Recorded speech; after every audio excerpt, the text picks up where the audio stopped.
Hi, I'm Jojisilia and welcome to my channel. Today we're going to watch a video on a topic that's familiar to most of us. So let's watch. Rejection. Do you remember the last time you felt rejected? Was it a guy that never returned a phone call? Or a father that never came around? Was it a boss who overlooked you for a promotion? Or maybe it was someone in your life who never thought you were good enough, no matter what you did to try to impress them. We all know rejection hurts. It stings. It makes us feel like we're not good enough. It causes us to question ourselves and doubt our future. I submit to you that rejection isn't something we should be afraid of. And it sure isn't something that should make us get discouraged, depressed, or work unhealthy amounts of hours just to prove to the world that we are somebody worth loving and paying attention to. Rather, rejection is our friend and not our enemy. I'm going to share two ways that we can see rejection in order to leverage those moments of pain to be the greatest catalyst to our success and proof of our value and uniqueness. The first way that we can view rejection is by seeing it as projection, a psychological projection. A psychological projection is when someone subconsciously employs undesirable feelings or emotions onto someone else rather than admitting to or dealing with their own unwanted feelings. When we can see how the rejections we face may have more to do with another person's inward turmoil and not our own value, our lives will change. Rather than shrink back, get discouraged, or play it safe, we'll move forward in life with confidence and high esteem. One of my most painful moments of rejection happened when I was in the third grade. I wanted to be popular, to be liked, to be loved, and to be respected. And thankfully I was. I was in an advanced learning class, which meant that I was one of two black students in an all-white class. And this wasn't a bad thing. I was known as the cool big black kid. They called me Goon. I was one of the smartest kids in the class. People cheated off my tests. They laughed at my jokes. Life was great. Until one day, as I was returning back to class from a bathroom break, I noticed a group of black students circled together, laughing hysterically. Me being the confident, charismatic, outgoing guy that I decided I was going to go over to them and get in on the jokes. So I walked over to these students and I said, "Hey, y'all, what's so funny?" No one answered. I spoke up.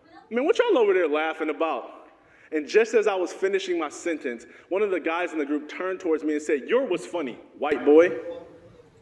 The crowd erupted in laughter, and I, feeling embarrassed, ashamed, and rejected, returned to my class to soon learn that I was known in our school as the black kid that talks and acts white. I allowed that moment of rejection to diminish my confidence and my self-esteem.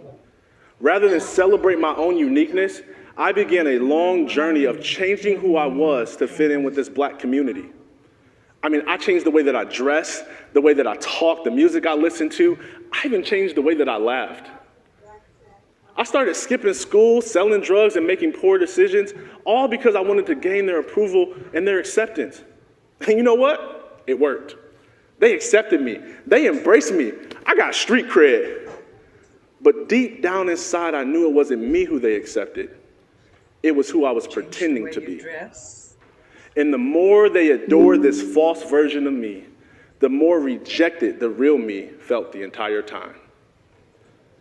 You see, I didn't understand that sometimes rejection is projection, a projection of someone's own fears and insecurities onto another person. Those students who made fun of me were deeply insecure. They were unsure of themselves. They were afraid to do anything outside of what their peers thought was acceptable.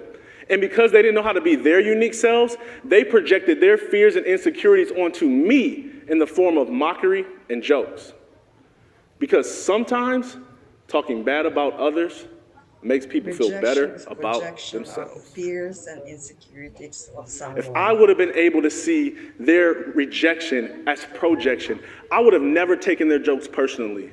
I wouldn't have wasted years of my life trying to earn their approval and their acceptance. I would have stayed true to who I was, and I probably would have felt more sorry for them than I was for myself. And I believe that properly handling rejection is a crucial component to ending the rising anxiety, depression, and suicide rates in our nation and world.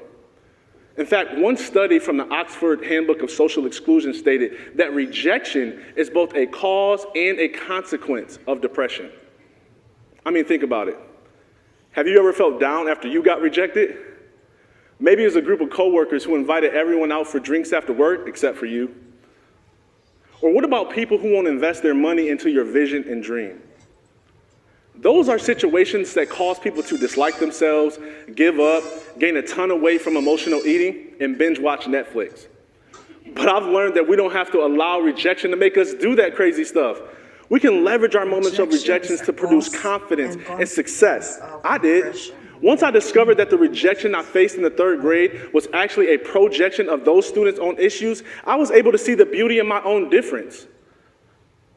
Honestly, they had something right about me. I was the black kid that talked and acted white, and I still am. Being the black kid that talks and acts white has enabled me to be versatile as a speaker and work with people from all different walks of life. I can speak to gang members in the street, and I can speak to executives in the boardroom. I can help addicts live free from addiction, and I can coach elite athletes to discover their purpose beyond sports. The very thing that made them reject me has become a crucial component to my success and has made me effective at helping others. And it's all because I learned to see rejection as projection and figured out how to use it for my good. The second way that we can see rejection is by viewing it as protection. Protection from something or someone that isn't meant to be in our lives anymore. I learned this lesson after life rejected my dreams of playing in the NFL. I went to Central Michigan University on a full-ride scholarship to play Division I football. Sports was the way that I was going to become rich and famous so that I could buy my parents a house and get all of my family out of poverty. I had so many coaches and players who told me that because of my height, my speed, and my athleticism, that there was no doubt that I would one day play in the NFL. Unfortunately, I ruptured a disc in my back my freshman year, and this injury ended my college career. Life had rejected all that hard work I put in. Also protection. Rather than view my sports injury as protection from a career path that wasn't the best for me, I took it personal. I felt like life hated me and spit in my face. I felt like the universe despised me and that my value was pretty much nothing without the sport that I loved or the recognition that I got from being an athlete. Rather than let sports go, I did something terrible in an attempt to keep my athlete dreams alive. I signed a liability waiver and rehabilitated my body to once again play Division I football.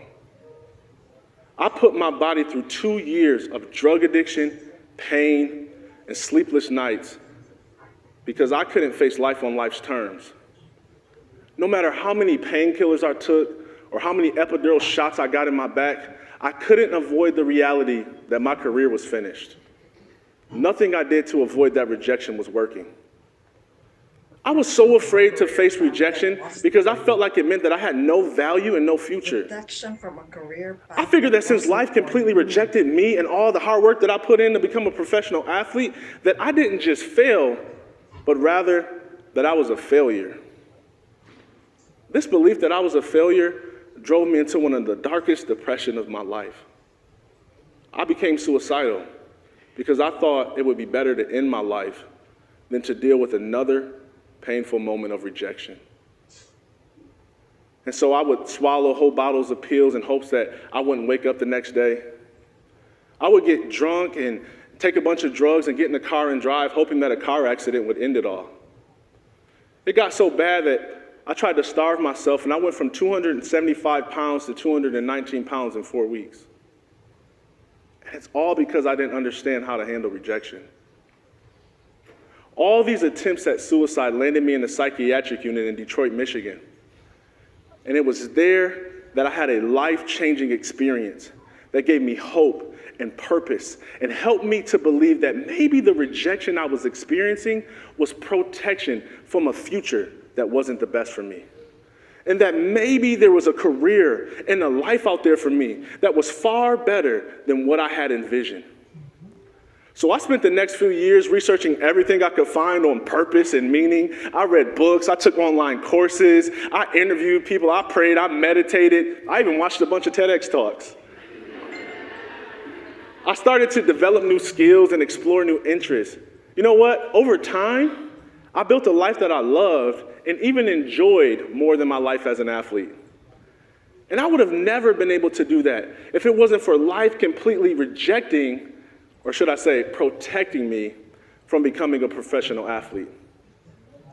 And I believe that the world needs to have the same perspective shift that I had when I was in the psychiatric unit. Rather than internalize rejection to mean that we're less valuable or that our future is unsure, we should view it as protection from something or someone that isn't meant to be in our lives anymore. Imagine what would happen if we stopped viewing rejection as a negative, humiliating force, and we started viewing rejection as a necessary development tool and a catalyst for massive success. When I look at people who I admire that have been highly successful in life, I can't help but to notice how they've overcome rejections they face. It causes me to wonder if they would have ever become who they were if it wasn't for how they leveraged their moments of rejection.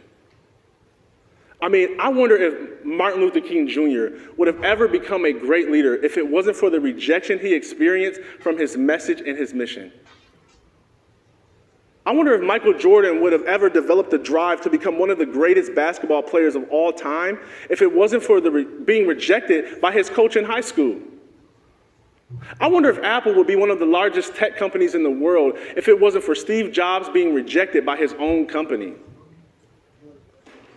More importantly, though, I wonder what your life would look like if you went back to your moments of rejection and rather than cry, get angry, or bitter, you analyze those moments and reframe them as protection or projection. I wonder if buried beneath your pain and unfortunate circumstances is treasure that you could cash in. I wonder if you'd find keys that would unlock new paths in life that are far beyond what you can think or imagine. I wonder if the next level of your success is locked beneath your most painful moment of rejection. I started by asking you, when was the last time you felt rejected? Was it a boss, an ex-spouse, a parent, a friend, or just bad luck? And I'll end by asking you, what are you going to do with it? Thank you. You've been awesome. So never look at rejection as a negative element. You look at it as something positive, like projection.